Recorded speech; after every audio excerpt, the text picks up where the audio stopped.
함께 말씀 봅니다. 구약성경 에스더 4장 1에서 17절까지의 말씀입니다. 에스더 4장 1절에서 17절까지의 말씀 제가 읽습니다. 모르드게는 이 모든 일에 대해 알게 되자 자기 옷을 찢고 베옷을 입고 재를 뒤집어 쓴 채 괴로워 큰 소리로 울며 불며 성 안으로 들어갔습니다. 그러나 왕의 문까지만 갈 수 있었습니다. 베옷 입은 사람은 들어갈 수 없었던 것입니다. 왕의 명령이 담긴 칙령이 도착한 지역마다 유다 사람들은 금식하고 울며 불며 통곡했습니다. 많은 사람들이 베옷을 입고 재를 뒤집어 썼습니다. 에스더의 하녀들과 내시들이 와서 모르드게의 일에 관해 전하자 에스더는 너무나 괴로웠습니다. 에스더는 그에게 베옷을 벗고 다른 옷을 입으라고 옷을 보냈지만 모르드게는 그 옷을 받지 않았습니다. 그러자 에스더는 자기 시정을 드는 왕의 내시 하닥을 불러 모르드게가 무슨 일로 괴로워하는지 그 이유는 무엇인지 알아오라고 명령을 내렸습니다. 그리하여 하닥은 왕의 문 앞 성 광장에 있는 모르드게에게 갔습니다. 모르드게는 그에게 무슨 일이 있었는지 낱낱이 말해주었고 하만이 유다 사람들을 학살하는 대가로 왕의 금고에 정확하게 얼마를 헌납하겠다고 약속했는지도 덧붙였습니다. 그는 또한 수산성에 공포된 학살을 명령한 그 칙령의 사본도 그에게 넘겨주면서 에스더에게 보여주고 설명해 주라고 했습니다. 그리고 에스더에게 왕께 가서 자비를 구하고 민족을 위해 간청해 달라는 말도 전해달라고 부탁했습니다. 하닥은 돌아와 에스더에게 모르드게가 한 말을 전했습니다. 그러자 에스더가 모르드게에게 전할 말을 지시했습니다. 왕의 모든 신하들과 각 지방의 백성들은 남자든 여자든 왕이 부르시지도 않았는데 안뜰에 계신 왕께 다가가는 것이 오직 하나의 법, 곧 죽음을 의미하는 것임을 알고 있습니다. 단 하나, 왕께서 금으로 된 규를 내밀 경우에만 목숨을 부지할 수 있습니다. 그런데 내가 왕께 부름받지 않은 지 벌써 30일이 지났습니다. 에스더의 말이 모르드게에게 전해졌습니다. 모르드게는 이런 대답을 전했습니다. 내가 유다 사람들 가운데 혼자 왕의 집에 있다고 해서 이 일을 피할 수 있다고 생각하지 마라. 내가 만약 이번에 침묵한다면 다른 어디에서든 유다 사람들은 안녕과 구원을 얻을 것이다.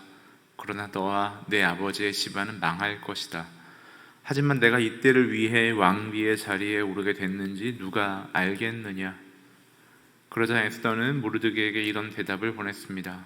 가서 수산성 안에 있는 모든 유다 사람들을 모으고 저를 위해 금식해 주십시오. 3일 동안 밤낮으로 먹지도 마시지도 마십시오. 저와 제 하녀들도 그렇게 금식할 것입니다. 그러고 나서 비록 버무러기는 일이지만 제가 왕께 나가겠습니다. 제가 죽게 되면 죽겠습니다. 그리하여 모르드게는 나가서 에스더의 모든 지시대로 했습니다. 아멘. 에스더 3장 마지막에 나와 있는 그 하만의 계략, 이스라엘의 모든 유다인들을, 모든 이스라엘 백성들을 노인부터 아이까지 하루 동안 다 죽이겠다고, 그리고 그들의 모든 재산을 약탈하겠다고 하는 하만의 계략이 왕의 인장 반지가 찍혀서 아닥사스다 왕이 다스리는 모든 지역에 반포가 된 거죠. 모르드게가 물론 가장 먼저 그 소식을 알게 되었고, 오늘 본문 말씀 에스더 4장 그 상반부에 보면 모르드게가 그 소식을 듣고 자기 옷을 찢고 베옷을 입고 재를 뒤집어 쓴 채 괴로워 울며 불며 성 안으로 들어갔다라고 1절에 나와 있고요. 3절 말씀에 보면 왕의 명령이 담긴 칙령이 도착한 지역마다 유다 사람들은 금식하고 울며 불며 통곡했습니다. 많은 사람들이 베옷을 입고 재를 뒤집어 썼습니다 라고 기록되어 있어요. 그 소식을 가장 먼저 들은 모르드게, 그리고 나중에 그 칙령이, 왕의 명령이 담긴 칙령이 도착한 지역마다 유다 사람들은 금식하고 울며 불며 통곡했다. 베옷을 입고 재를 뒤집어 썼다. 요엘서 2장 12절에 보면 하나님께서 이스라엘 백성들에게 너희가 베옷을 입고 재를 뒤집어 쓴 채 회개하라 하고 돌아와라 라고 말씀하시죠.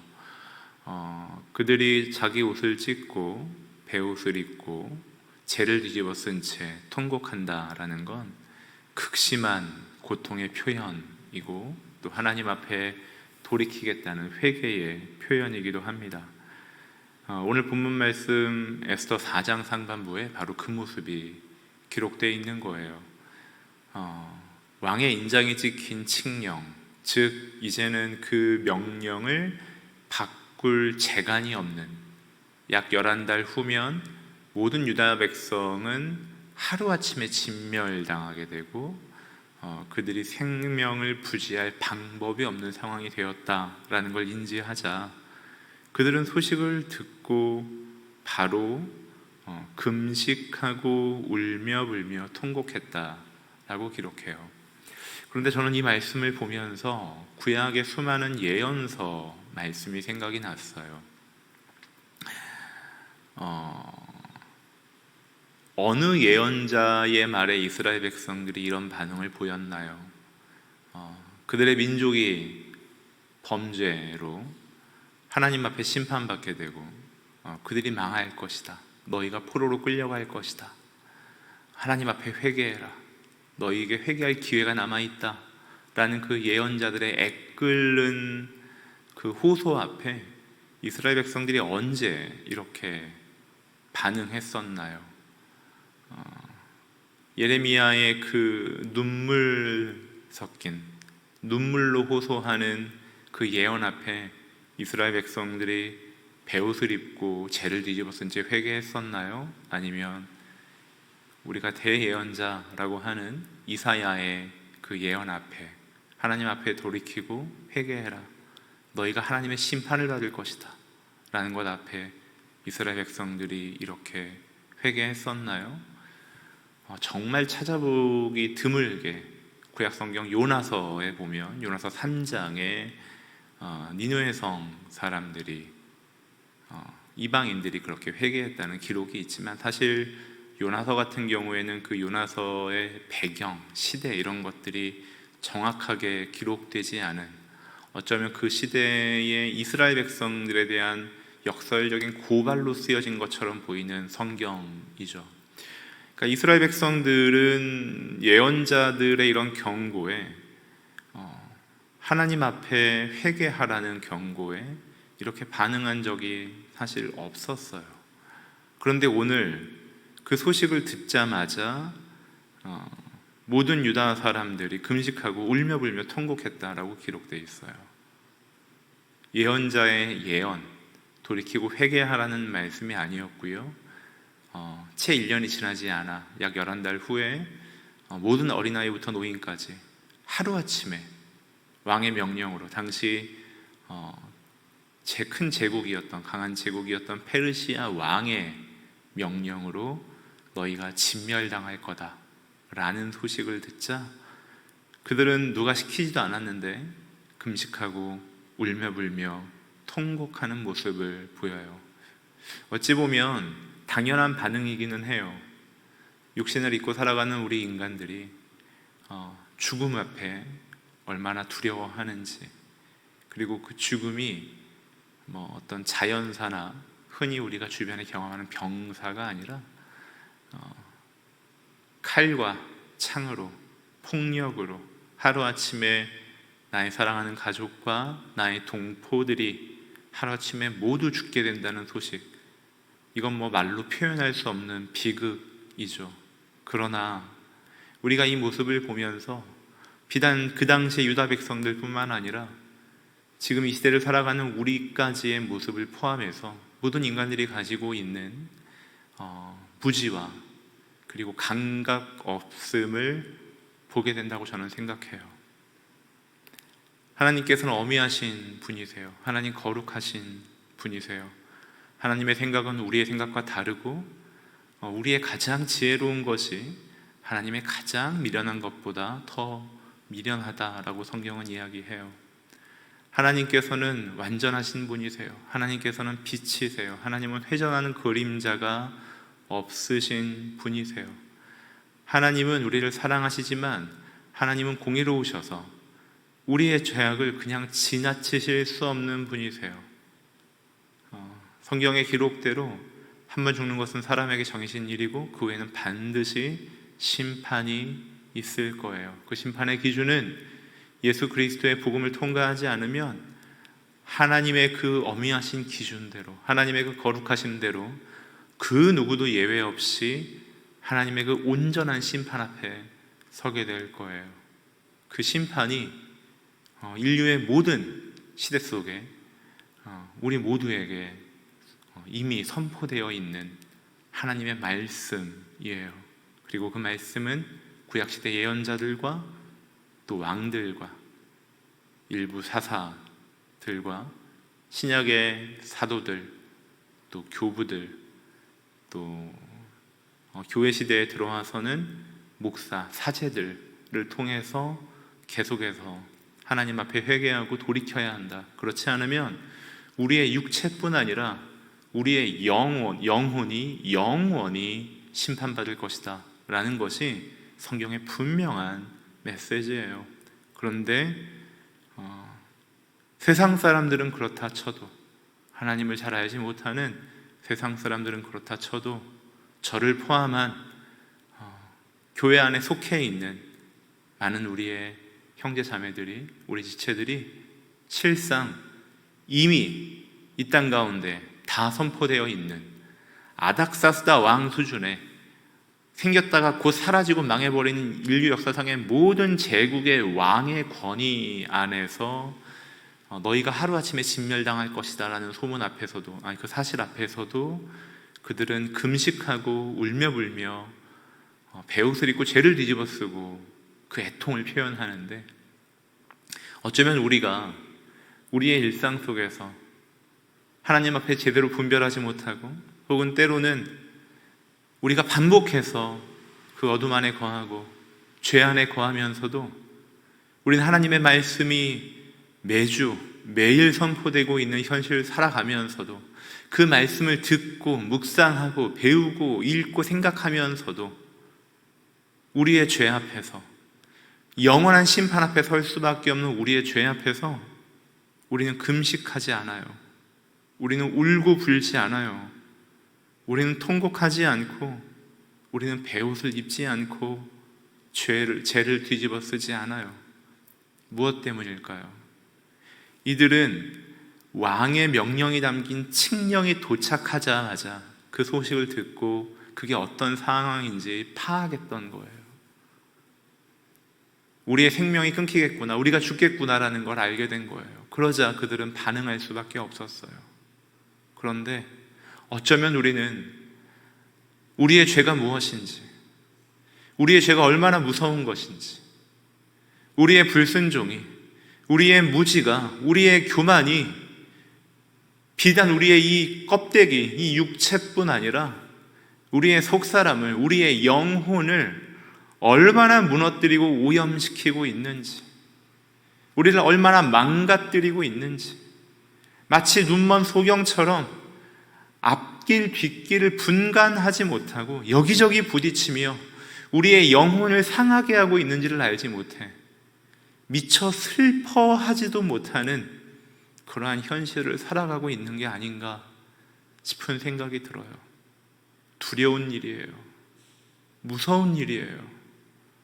우리에게는 이미 아닥사스다 왕의 인장이 찍힌 너희가 하루아침에 진멸당할 것이다 라는 소식과는 비교할 수 없는 어미하신 하나님의 심판이 모든 인간들에게 있을 것이고, 그 심판대로, 하나님의 거룩하심대로 우리가 우리의 육체뿐 아니라 우리의 영혼을 멸하시는 하나님 앞에 서게 될 것이라는 것을 알면서도 우리의 죄악을 분별하지 못하고 그 하나님의 어미하심을 미처 다 인식하지도 못해서 하나님의 심판의 칼이 예수 그리스도라는 은혜에 가려진 채 여전히 우리 앞에 있음에도 우리는 그것을 보지 못하고 분별하지 못하는 것이 아닌가를 생각할 때, 제 자신을 볼 때에도, 그리고 우리 교회 공동체를 볼 때에도 참 얼마나 두려운 일인지 모르겠어요. 마태복음 10장 28절에 보면 예수님 이렇게 말씀하세요. 육체는 죽여도 영혼은 죽일 수 없는 사람들을 두려워하지 말고 오직 영혼과 육체를 한꺼번에 지옥에 던져 멸망시킬 수 있는 분을 두려워하라. 권위자는 아무리 힘을 가지고 있고 아무리 악하다고 해도, 아무리 의도를 가지고 우리를 괴롭히려고 한다 해도 우리의 육체에 고통을 주거나 그 고통 끝에 우리의 생명을 앗아가는 것으로 끝나요. 그러나 하나님께서는 영혼과 육체를 한꺼번에 지옥에 던져 멸망시킬 수 있는 분이다 라고 예수님 말씀하세요.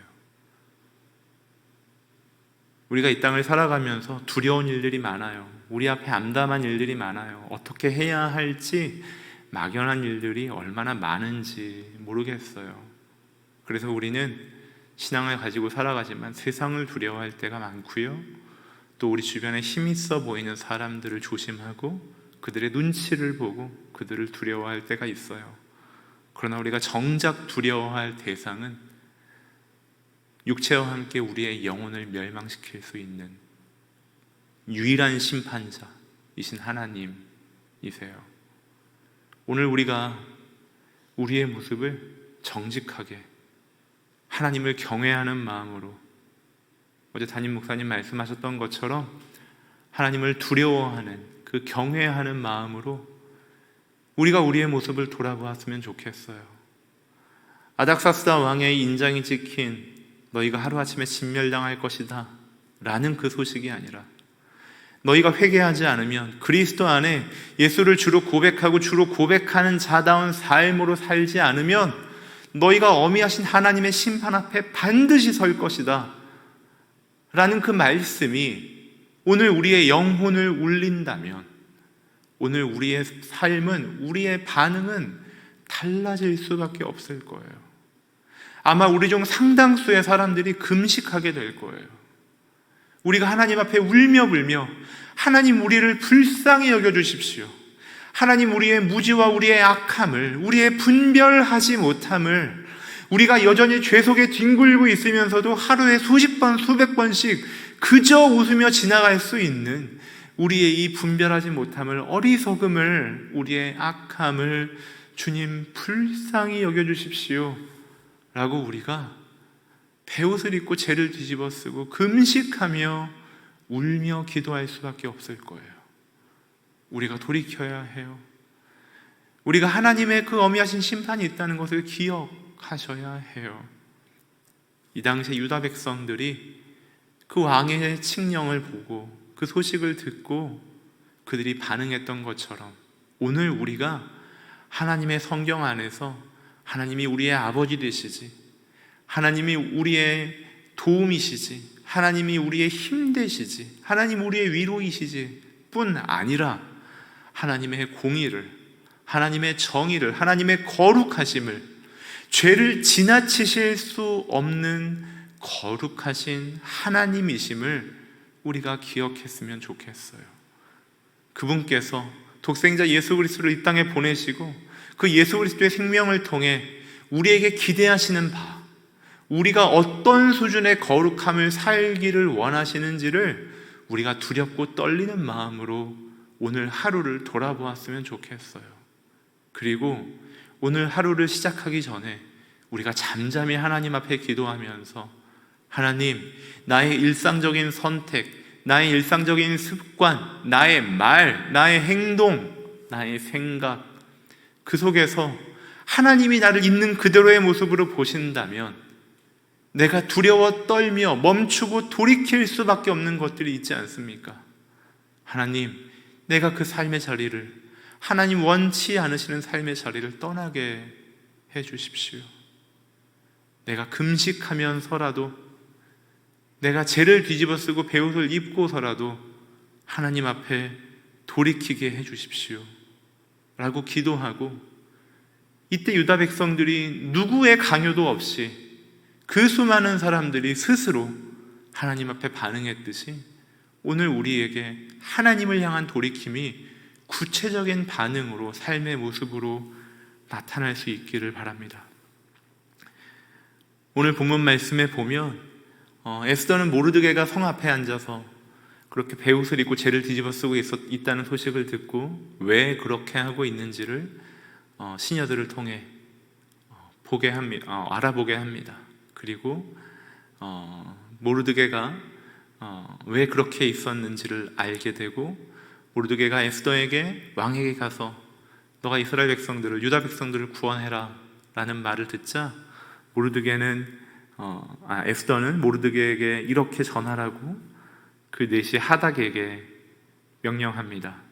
오늘 본문 말씀 11절에 왕의 모든 신하들과 각 지방의 백성들은 남자든 여자든 왕이 부르시지도 않았는데 안뜰에 계신 왕께 다가가는 것이 오직 하나의 법, 곧 죽음을 의미하는 것임을 알고 있습니다 라고 모르드게에게 전하라고 에스더는 말합니다.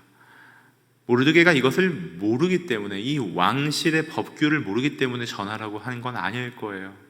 모르드게는 누구보다 왕실의 법규와 그 왕실 안에 일어나는 많은 소문들을 정확하게 알고 있는 사람이었어요. 그럼에도 왕의 허락이 없이는 왕 앞에 갈 수 없고 죽을 수밖에 없다라고 에스더가 모르드게에게 전하라고 했던 까닭은 자신의 위치가 얼마나 곤란한지, 그리고 왕에게 부름받지 않은 지 이미 30일이 지난, 왕이 자신을 좀처럼 찾지 않는 상황인 것을 마치 한탄하듯이 그 곤란한 마음을 모르드게에게 전했던 거예요.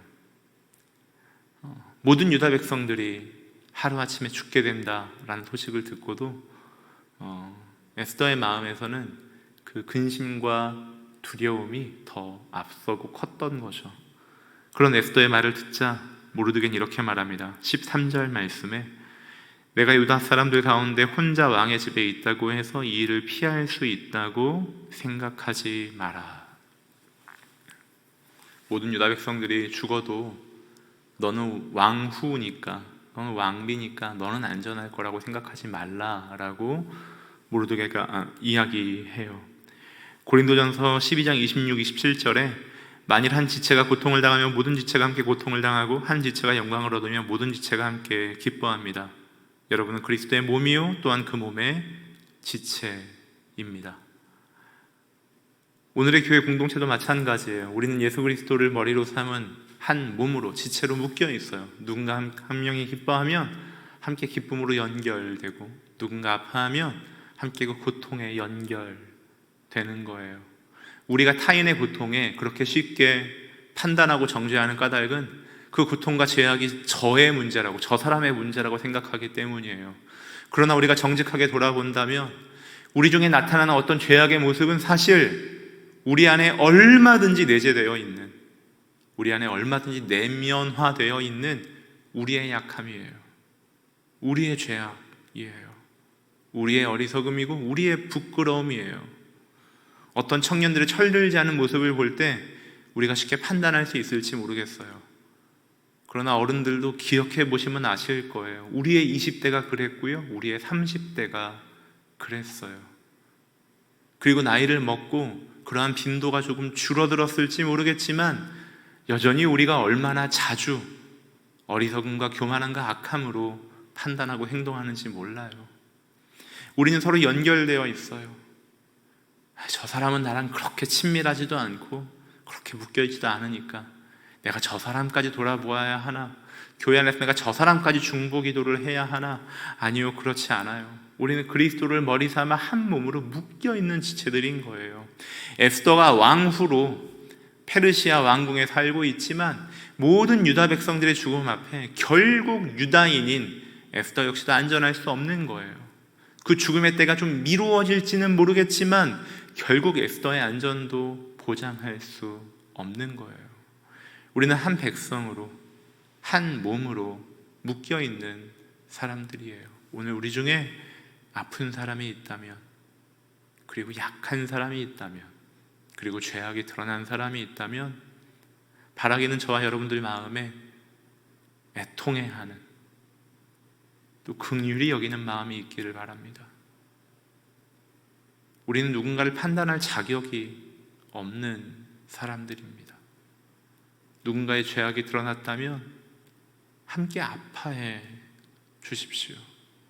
지적하고 가르치고 교정하기 이전에 안아줄 수 있는 공동체였으면 합니다. 사랑은 허다한 허물을 덮는다라고 했습니다.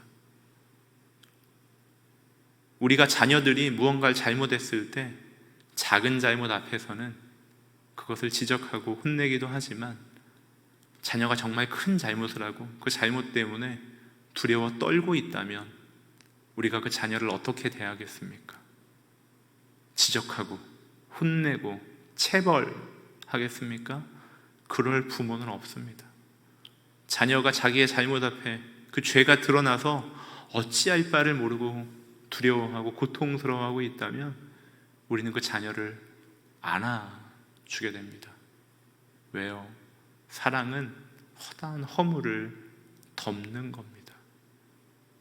우리는 한 몸으로 묶여있고, 그 당시 에스더와 일반 유다 백성들의 삶의 자리가 그 신분사회 속에서 큰 격차가 있어 보였지만 결국엔 유다인으로 하나로 묶여 있었듯이, 오늘 우리가 사는 지역이 다르고 사는 환경이 다르고 우리의 처지가 다르고 우리의 성품이 다르다 할지라도 우리가 그리스도 안에 그리스도인으로 하나님의 자녀로 묶여 있다는 사실을 기억하시면서 서로 안에 있는 문제들 속에서 우리가 같은 운명 공동체라는 것, 저의 문제가 나의 문제가 되고 저의 아픔이 나의 아픔이 된다는 것, 그래서 우리가 어떻게 그 안에서 서로를 돕고 서로 연합해야 하는지를 지혜롭게, 규모에 맞게, 그리고 겸손하게, 그리고 공동체를 안전하게 지키는 범위 안에서 우리가 구체적으로 실천해 갈 수 있는 그런 성숙한 믿음으로 사는 게 공동체이기를 바랍니다.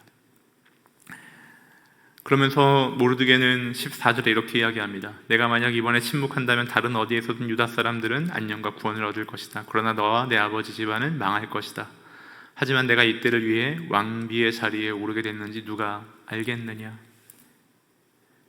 에베소서 5장 19절부터 21절 말씀에 보면, 여러분은 시와 찬미와 신령한 노래들로 서로 화답하고 마음으로 주께 찬송하며 우리 주 예수 그리스도의 이름으로 모든 일에 항상 하나님 아버지께 감사하고 그리스도를 경외함으로 서로 복종하십시오라고 기록되어 있습니다. 우리가 서로 복종한다라는 건 단순히 피차 서로를 더 낮게, 그러니까 더 좋게 여기면서 그들의 말을 들어라 라는 것에 국한되지 않습니다. 우리가 서로 복종한다라는 건 우리가 각자가 주어진 삶의 자리에서 자기의 삶의 자리에 요구되는 것에 복종한다는 뜻도 포함되어 있습니다. 에스더는 왕후의 자리에서, 왕비의 자리에서 그 자리에 요구되는 것에 복종해야 할 책임이 있었습니다. 모르드게는 왕실에서 근무하는 자로서 포로로 끌려온 유다 백성들, 힘없는 자기 동포들을 위해 그 자리에서 할 수 있는 것으로 자기의 직임과 처지에 맞게 복종할 필요가 있었습니다. 오늘 저는 믿음으로 사는 교회에서 협력 목회자로서 담임 목사님의 사역을 돕고 또 성도님들의 삶에 목양하고 듣고 중보하며 사역들이 원활하게 공동체를 세워가는 방향으로 진행되도록 해야 할 저의 자리와 저의 복종이 있습니다. 우리 성도님들은 각자의 연배와 또 신앙의 경륜에 맞게 하나님께서 그 자리에 세우신 그 목적을 따라 우리가 복종해야 되는 것이 있습니다. 당시에 에스더가 왕후의 자리에 있었기 때문에 왕 앞에 나아가야 했습니다. 오늘 우리는 우리가 할 수 있는 무엇이 있습니다.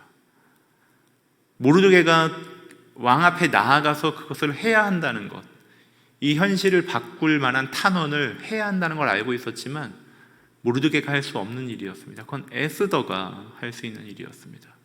우리는 피차 복종해야 합니다.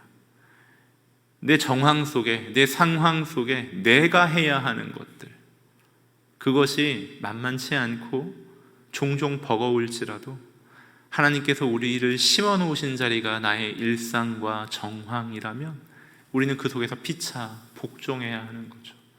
오늘 가정에서, 교회에서, 그리고 우리의 삶의 터전에서 우리가 피차 복종해야 하는 것이 무엇이 있겠습니까? 에스더가 유다 백성들, 자기 동포들을 위해 왕의 명령을 어기고 그 왕실의 법규를 어기고 왕 앞에 부름받지 않은 채 나아가야 했던 것처럼, 그것이 에스더에게 요구되는 복종이었다면 오늘 우리가 해야 할 복종은 무엇이겠습니까? 나만 할 수 있는 게 있습니다. 가정에서도 교회에서도 내가 해야 하는 것이 있습니다. 그것이 우리가 피차 복종하며 하나님을 찬양하는 것이다 라고 성경은 우리에게 보여줍니다.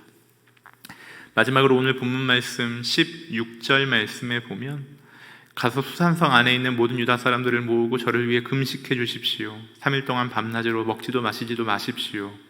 저와 제 자녀들도 그렇게 금식할 것입니다. 그러고 나서 비록 법을 어기는 일이지만 제가 왕께 나가겠습니다. 제가 죽게 되면 죽겠습니다. 에스더가 자신이 피할 수 없는 현실인 것을 알고 자신과 유다 백성들을 위해 왕 앞에 부름받지 않은 채 왕실의 법규를 어기고 왕의 부름이 없이 나아가면 죽임당하는 것을 알고 있음에도 왕께 나아가 탄원하겠다라고 결정합니다. 그러면서 자신과 시녀들도 3일 밤낮으로 물도 마시지 않고 금식하겠으니 자신을 위해 함께 금식해달라고 부탁합니다. 당시의 금식은 해가 질 때까지 하는 것이 일반적이었습니다. 그런데 3일 밤낮으로 종일 금식해달라고, 게다가 물도 마시지 않는 완전한 금식을 해달라고 부탁합니다. 도저히 어찌할 수 없는 상황에서 에스더는, 그리고 유다 백성들은 그 모든 도움이 하나님께 있다는 것을 그들의 선택과 행동으로 나타냅니다. 금식을 한다는 것, 곡기를 끊는다는 건 더 이상 나의 힘을 의지하지 않는다는 겁니다. 왕 앞에 초췌한 모습으로 나아가서 탄원한다는 건 자기가 가진 장점을 놓쳐버리는 겁니다. 우리가 앞에 에스더 2장을 보았지만 에스더가 왕비가 된 까닭은 그가 아름다웠기 때문입니다. 그가 성적 매력을 극대화시켰기 때문입니다. 그런데 생각해 보십시오. 3일 밤낮을 물도 마시지 않고 왕 앞에 나아갈 때 에스더가 어떤 모습이겠습니까? 그 아름다움을 유지할 수 있겠습니까? 그렇지 않죠. 그런데 그 선택을 했다는 것은 자신의 도움이, 자신의 힘이 이 상황을 벗어날 수 있는 유일한 근거가 하나님 한 분께 있다는 온전한 고백입니다. 오늘 우리에게, 아니면 과거의 우리에게, 혹은 앞으로의 우리에게 우리가 어떻게 통제할 수 없는 우리의 상황이 주어졌을 때 우리가 선택할 수 있는 유일한 답은 하나님이십니다. 하나님 앞에 기도해야 합니다. 때로는 금식해야 합니다. 그리고 나의 도움이 하나님께만 있다는 것을 우리가 인정해야 합니다. 우리가 금식하는 것, 단순히 밥을 굶고 초췌해지는 것을 의미하는 게 아니라, 하나님, 나의 삶의 방식을 버리고 나의 힘을 버리고 나의 낮은 얕은 지혜를 버리고 하나님만이 나의 지혜이시며 나의 힘이시며 나의 도움이시며 하나님만이 나의 근거이시며 나의 생명이십니다. 내가 설령 이 땅에서의 생명을 잃을지라도 하나님과 동행할 수 있다면, 하나님이 원하시는 결론이 난다면 내가 곡기를 끊고서라도 하나님이 원하시는 그 길에서 나와 나의 동족들을 위해, 나의 지체들을 위해 내가 하나님 가장 가까운 곳에 있고 싶습니다. 그 고백이 금식인 것이죠. 오늘 우리 모두가 금식을 해야 한다는 것이 아니라 하나님만이 나의 도움이라고 인정하는 것, 나의 그동안의 삶의 습관과 선택하는 방법들을 이제는 포기하는 것, 하나님이 원하시는 삶의 방식으로 더 이상 핑계대지 않고 계산하지 않고 돌이키는 것, 그것이 하나님을 신앙하는, 하나님을 믿는 자의 모습입니다. 아닥사스다 왕의 인장이 찍힌, 그래서 그 왕이 다스리는 모든 지역에 반포된 그 칙령이 유다 백성들에게 실질적인 행동의 변화를 낳았고 자신의 신세를 한탄하고 두려워했었던 에스더에게 완전히 다른 결정을 하게 만들었습니다. 그리고 에스더를 비롯한 유다 백성들은 금식으로 자신들의 신앙을 나타내고 있습니다. 오늘 우리가 하나님의 어미하신 심판 앞에 있고 하나님은 우리에게 거룩을 요구하시고 우리의 삶에 우리가 여전히 분별하지 못하고 그 죄의 심각함을 미처 우리의 몸에 담아내지 못하고 우리가 그저 지나가고 있는 하루하루가 있다면 우리가 하나님 앞에 금식하며 애통하며 베옷을 입고 죄를 뒤집어 쓴 채 울며 돌이켜서라도 하나님이 원하시는 생명의 자리로, 거룩의 자리로 한 걸음 한 걸음 나아가는 사랑하는 믿음으로 사는 교회 성도님들 되시기를 주님의 이름으로 축복합니다. 함께 기도하겠습니다.